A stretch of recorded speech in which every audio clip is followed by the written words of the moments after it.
วันปากเสดนไกลหรือนางเศร้าโศกหัวใจหรือดวงใจกำลังละทม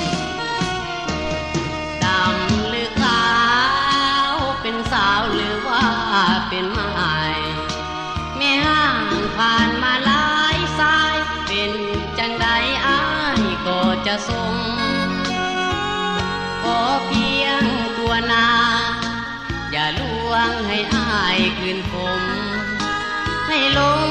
คาลมซ้ำตรงพอยิงไปได้หากพบคนงามข้าขอหักแค่ยืนนานจะขอสาบานอธิษฐานถึงองค์เทพไทย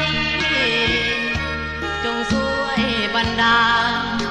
รักกันตลอดวันตายหากพบคนหักเมื่อใดคงสุขใจสิ่งใดบ่ปาน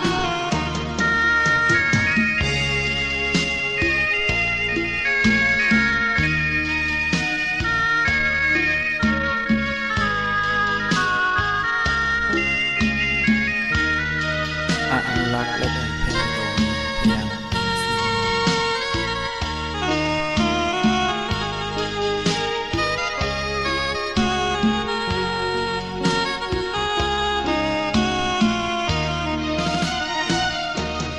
ดำหรือขาวเป็นสาวหรือว่าเป็นไม้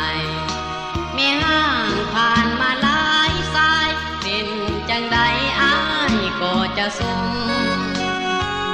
ขอเพียงตัวนาอย่าลวงให้อ้ายคืนผม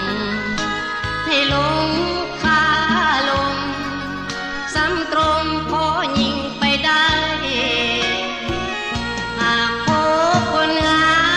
มข้าขอหักแค่ยืนนานจะขอสาบานอธิษฐานถึงองค์เทพไทยจงช่วยบันดาลรักกันตลอดวันตาย